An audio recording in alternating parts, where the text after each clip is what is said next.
I got a great question about Lutherans adoring the sacrament and discuss this on Cross Defense. Here's what that conversation sounded like. Thanks for the questions. And if you got more theology questions like this, wolfmueller.co/contact, you can send them to me there. Thanks. Enjoy this and let me know what you think. God's peace be with you. A Museum of the Bible in Washington, D.C. Welcome back to Cross Defense. I'm your host, Pastor Brian Wolfmueller.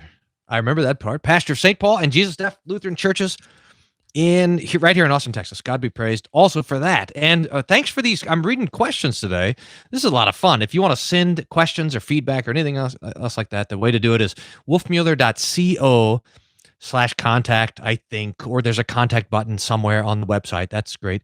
And you can send me these questions, and I get to like 1 out of 100. I'm sorry that it's so few, but these are really good.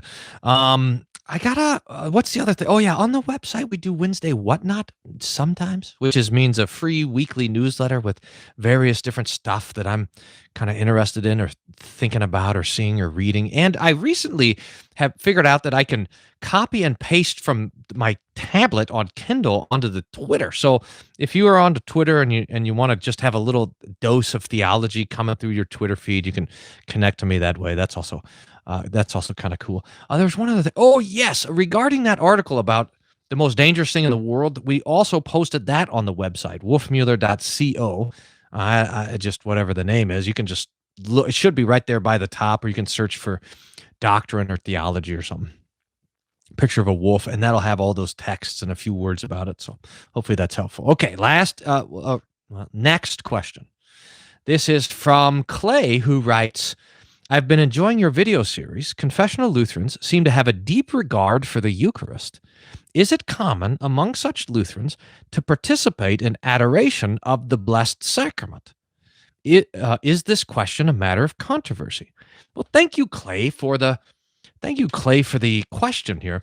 By the way, I think this is really interesting, is that one of the things that's happened in the last few weeks since we've been putting our services online. So we've been recording services, Matin service, so not a divine service, like a Matin service or evening prayer or whatever, here at St. Paul Lutheran Church, and posting them up on the St. Paul webpage.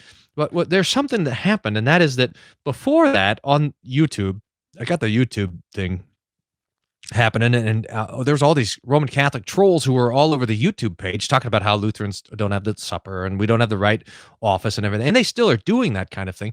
But they saw the liturgy, and they saw me investments at the altar and candles and everything, and they're like, wow, you Lutherans have kept a lot of the Catholic stuff. To which I wanted to respond, well, you guys have kept a lot of the Lutheran stuff, but I actually responded, thank you. But it's interesting. I think it's very interesting if you were to just ask a Catholic what they imagined happened inside the Lutheran churches, in their imagination, it's probably a lot like a Pentecostal service. And then they come and they're like, whoa. In fact, it's one of the problems is that when someone like from an evangelical church or from a Baptist church comes and visits the Lutheran church, and they're like, well, your guys are just like the Catholics. Well, I mean, we say the creeds and we have the liturgy. You remember how we got kicked out of the Catholic Church? Remember how we got anathematized by Trent and everything? I mean, we're not. Anyway, I guess the outward looks a lot to people. And one of the marks is that we have a high regard for the Lord's Supper, the Eucharist. In fact, the Lutherans maintain the elevation. So after the words of institution are spoken, the words taken from the Gospels of Jesus from the night when he was betrayed, he took bread, he broke it, he gave thanks. He said, take and eat, this is my body. When those words are spoken, after they're spoken, that the pastor will take the chalice and the host, the bread, so the body and the blood, and hold it up before the people and say the Pax, the peace of the Lord be with you always. It's held up. In fact, some Lutheran pastors, including myself, this is one of the changes that I've brought to the churches where I've come, is that after I speak the words of institution, after I speak the words consecrating the bread, and now the Lord's body is there, and likewise with the wine and the Lord's blood is there, I'll genuflect, I'll kneel as an act of reverence an adoration to Jesus who is present according to his body and his blood for us to eat and drink. And so it is a practice that seems really quite something. In fact, the Lutheran Church the Lutherans traditionally have a very high reverence for the true body and blood in the supper, evidenced by the fact that most of the time, the way the Lord's body and blood is distributed in the Lutheran Church is to people who are kneeling. So you come up and you kneel and you receive it that way. It's a big question about how the Lord's body and blood is received in the Catholic Church. And again, I'm no expert on this, and there's probably some controversy. But a lot of times in the Catholic Church, you'll just do the drive-by. You'll just walk by and receive. Now, it's still the body and blood and so forth, but the posture of your body is a confession of what's going on there. And the Lutherans will kneel to receive the body and the blood. So in one way, the Lutheran Church has kept the adoration of the Eucharist, the adoration, we should say it like this, the adoration of Jesus who is present according to his body and his blood. But in another very profound way, the Lutherans have rejected that, the practice of Eucharistic adoration.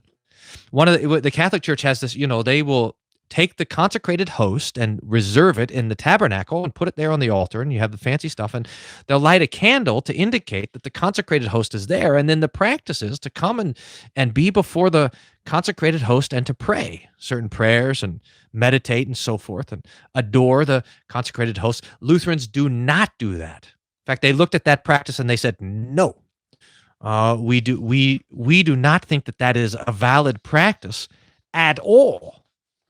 And why? I want to read you, because whenever you're asking a question about the Lord's Supper, the Lutherans are always pressing straight back to the words of Jesus, straight back to the words of institution. And I'm going to read you a couple of paragraphs, I think, if we have time, from the Formula of Concord. Now, what is that? If you remember that the Lutherans were always being asked, what is it that you guys believe? And so they were writing down the things that they believed. And so the big one was the Augsburg Confession, 1530. You got the catechisms, large and small. You have the small called articles, which was written in preparation for a council that never happened. And Luther died, and there was a bunch of fights that broke out over theology in the Lutheran Church. And so to settle those, the theologians got together, and they wrote what's called the Formula of Concord, this formula of unity, that takes up a number of these questions. And in that, Article 7 talks about the Lord's Supper. Now, it might be maybe not surprising for students of church history to consider that the Lord's Supper was one of the biggest fights that was happening, because it was happening on two fronts. The Lutherans were fighting the Catholic Church on this side, and the Sacramentarians and the Zwinglians and the others, the Reformed, on that side. So it was a battle on two sides. They were punching in two different directions. And in fact, because of that, Luther wrote more about the Lord's Supper than any other topic that he ever wrote about. I mean, that was a huge part of his life and his debates. I was reading this glorious book, J. Gresham Machen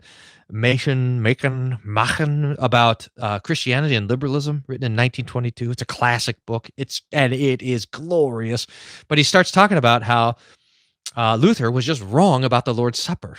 He's a Presbyterian, Machen is, I think, and a Princeton guy, and so he has to say that Luther's wrong about that. Although he does say he's grateful that Luther still cared. So he says it would have been wrong for Luther to say, to Zwingli, we disagree, but it doesn't matter. So it's good that Luther stood and fight. So at least he has appreciation for him. But this is always the claim, is that Luther didn't go far enough. Well, he had plenty of opportunity. I mean, everybody had their hooks in Luther, and they were trying to drag him over to the Reformed camp, to the Sacramentarian camp, and he simply wouldn't do it. And he wouldn't do it because of the words, "This is my body." In fact, that was one of his most famous treatises. That these words, "This is my body," still stand true against the fanatics. And from Luther, and it's kind of a simple theological point, but from Luther, it always goes back to, what does Jesus say? So let me read this. This is answering, what question am I answering? Oh yeah, the Lutherans and the adoration of the sacrament. It says, let us come to the second point, which little mention has been made, to preserve this true Christian doctrine concerning the Holy Supper, and to avoid and abolish manifold idolatrous abuses and perversions of this New Testament. The following useful rule and standard has been derived from the words of institution, has a little Latin here, which is translated, nothing has the nature of a sacrament apart from the use instituted by Christ. I mean, I know that's what it says because it has the English next to it. So I'm not translating. One time I translated some Latin. In fact, Pastor Mark Taylor, God bless Mark Taylor. What a great man. When I was on vicarage, he tried to teach me Latin, and it didn't work. So one day, a few years later, I found Luther's introduction to Psalm 22, which had never been translated in English, at least that we could find. And so it was in Latin. And so I translated it and I sent Mark, I said, hey, could you just look over my translation? And he wrote back and he says, the proper translation is attached. Never translate Latin again. So just being obedient to my teacher. But this is the point. The rule here is that nothing has the nature of a sacrament apart from the use instituted by Christ. And then second, that it is not the sacrament apart from the action divinely instituted. If the institution of Christ be not observed as he appointed it, then there is no sacrament. This rule is by no means to be rejected and can and should be urged and maintained with profit to the Church of God. And the use or the action appointed by Jesus here does not mean chiefly faith that we believe or simply the oral participation, but the entire external visible action of the Lord's Supper instituted by Christ. The consecration, the words of institution, the distribution, the reception, the oral partaking, the manducation, and of the consecrated bread and wine, and the partaking of the body and blood of Christ. Apart from this use, when in the papistic mass the bread is not distributed, but offered up or enclosed or borne about and exhibited for adoration, is to be regarded as no sacrament, just as the water of baptism was used to consecrate bells or to cure leprosy or otherwise exhibit for worship is not the sacrament or baptism. Against such papistic abuses, the rule has been set up from the beginning of the reviving the gospel and has been explained by Dr. Luther himself. Now, what's interesting, and so to kind of wind down on this point, is to say that what did Jesus say? Jesus says, take and eat. This is my body. Jesus said, take and drink. This is the blood of the New Testament, which is poured out for you for the forgiveness of sins. And so the use for which Jesus has instituted the Lord's Supper is not adoration, but it is rather the eating and drinking and believing. It's really, really quite wonderful. So that the Lutheran Church rejects the practice of the alone adoration of the sacrament. And we understand that adoration is simply the recognition of faith that this is, in fact, the true body and blood of Jesus according to his word that's being given to us for the forgiveness of all of our sins. So that the adoration is connected to the eating and to the drinking, never disconnected, always connected to the eating and drinking and to the believing of the promise. That's how we take it. There's more here. This is, again, Solid Declaration, Article 7. I read paragraphs 85 to 86. It goes on to talk about here. I'm going to run out of time. Yeah. So your homework is to go and study that yourself. So I hope, Clay, that this is helpful for you and that we want to have the highest view of the Lord's Supper, but the view that accords with the words which Jesus gave. Well, fantastic. Thanks again for the questions today. This is really quite wonderful. And if you want to send me some more questions, the best way to do it is wolfmueller.co/contact. You can send that to me there. You can sign up for the Wednesday Whatnot. That's also on the website. Keep those questions coming, and we will keep rejoicing in the Lord's word, which gives us it gives us certainty. It gives us clarity. It gives us wisdom. It gives us comfort. It gives us patience, and it gives us hope as we rejoice that not only is Jesus risen from the dead, and lives and reigns for all eternity, but he's seated at the right hand of the Father, and he rules all things for his church. God be praised. Have a great week. God's peace be with you.